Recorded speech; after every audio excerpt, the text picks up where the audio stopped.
Nous fêtons donc, frères et sœurs, la fête de la présentation du Seigneur. Vous avez remarqué dans l'oraison que j'ai dit, la prière que j'ai dite tout à l'heure en votre nom. Il était question du Seigneur Jésus qui était présenté par Marie et Joseph au temple. Jésus qui se présente lui-même. Et nous demandions que nous soyons capables, nous aussi, de nous présenter au Seigneur avec une âme purifiée. Nous présenter, c'est-à-dire être devant Dieu comme un présent, comme une offrande, pure, sainte. En venant à la messe tout à l'heure, avez-vous pensé à cette offrande ? Le Seigneur, dans l'Ancien Testament, dit « Ne te présente pas devant moi les mains vides ». Donc, en principe, nous arrivons à la messe avec quelque chose à offrir, mais tout comme vous le faites quand vous allez chez quelqu'un, que vous êtes invité, vous venez avec des fleurs ou du chocolat, etc. Nous connaissons bien cela.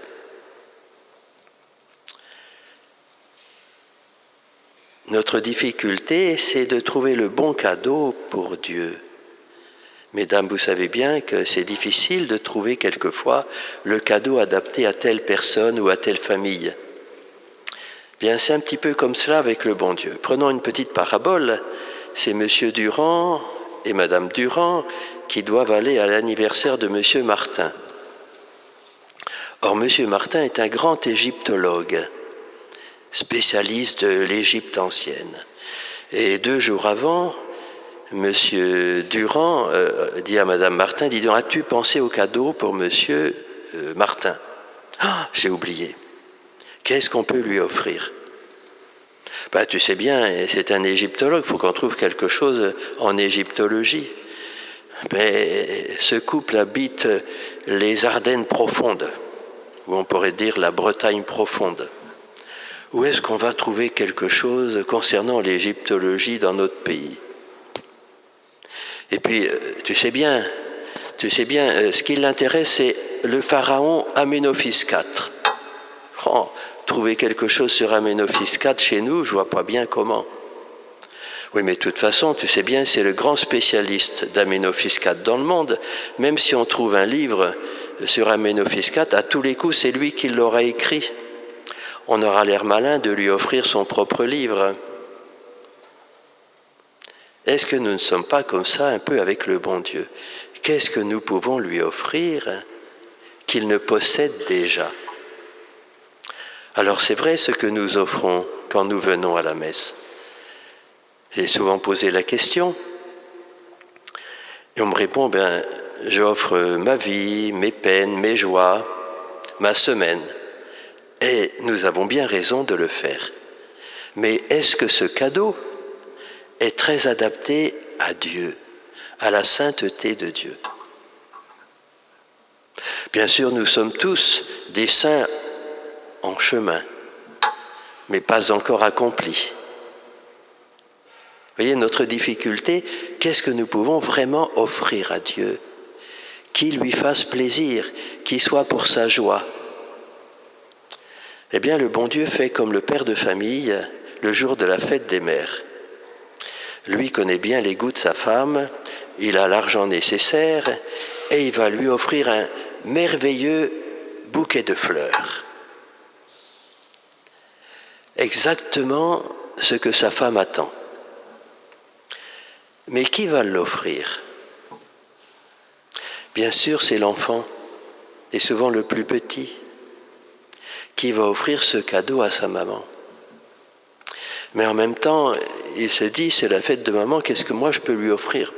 Il n'y a quasiment rien dans sa tirelire. Il n'est pas à niveau pour pouvoir penser à un vrai cadeau à sa maman. Alors, il y a une pelouse qui n'est pas loin, qu'est-ce qu'il fait ? Il va cueillir une fleur de pissenlit.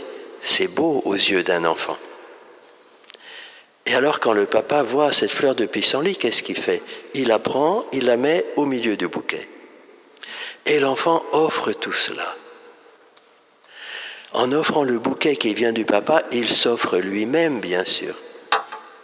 Et il faudrait voir le regard de la maman et le regard de l'enfant. cette rencontre extraordinaire entre les deux?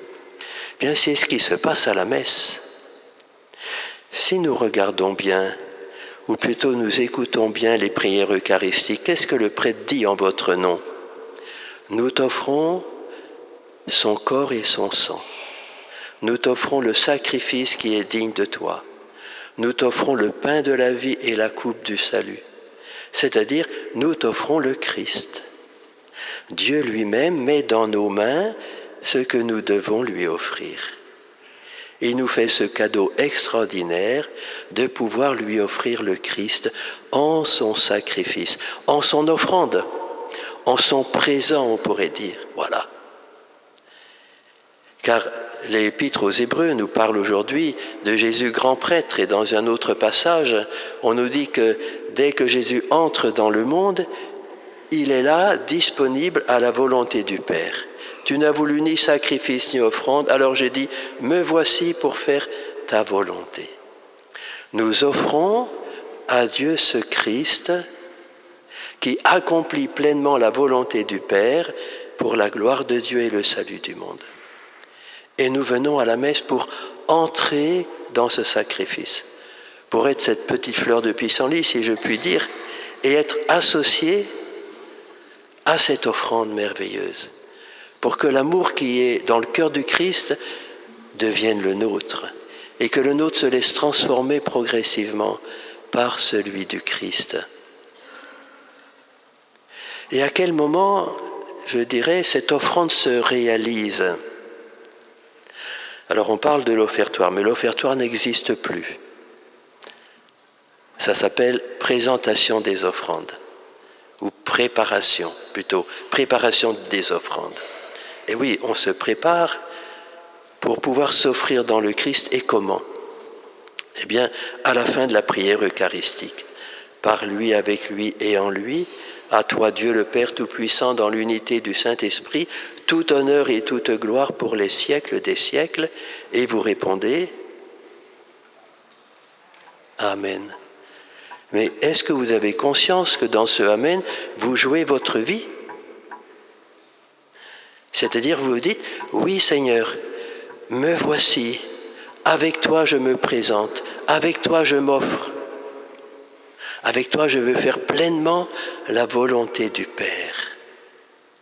Vous dites oui à l'offrande du Christ en vous. Vous dites oui à cette offrande de vous-même dans le Christ, par le Christ, avec le Christ. Vous saisissez que là, il y a un enjeu extraordinaire. Or, quelquefois, j'ai l'impression que ce Amen, on le dit, oui, comme ça, quoi, hein? Amen, Amen, ah. Ce Amen, quel poids il a. Si nous avons conscience, vous voyez, de cette démarche profonde que nous faisons. Hein? Eh bien, en disant Amen, vous exercez votre sacerdoce. Je me suis rendu compte qu'on en parle peu dans le peuple de Dieu. Or, au baptême, on vous a dit dans votre baptême, quand on fait l'onction d'huile, tu deviens membre du Christ, prêtre, prophète et roi. Donc tu es appelé à vivre du sacerdoce du Christ, à exercer ton sacerdoce en entrant dans le sacerdoce du Christ. Et bien sûr, vous le faites grâce, là, de manière sacramentelle, grâce bien sûr au ministère sacerdotal du prêtre ou de l'évêque. Vous voyez,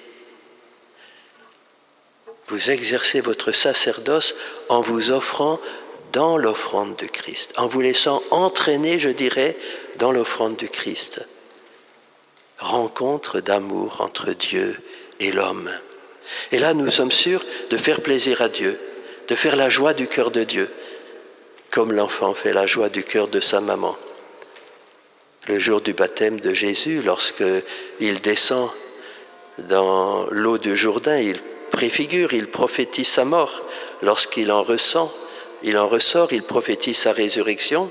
Et à ce moment-là, le Père dit, mais c'est mon fils bien-aimé, tu es mon fils bien-aimé, parce que tu es pleinement prêt à faire ma volonté d'amour. Eh bien, lorsque nous entrons dans ce mouvement Dieu nous dit, nous rappelle, tu es vraiment mon enfant bien-aimé. Eh bien, accueillons ce regard du Père et offrons-nous, pauvrement, humblement, mais avec confiance, en sachant que le Seigneur Jésus, c'est lui dans l'Esprit qui nous entraîne vraiment vers le Père en accomplissant ce qu'il désire de nous. Amen.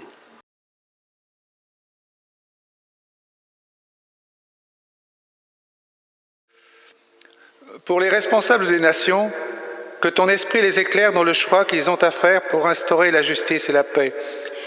Pour nos familles, qu'elles deviennent de petites églises dans lesquelles les vocations, les charismes et les dons de l'Esprit Saint soient accueillis et valorisés. Seigneur, nous te prions. Écoute-nous.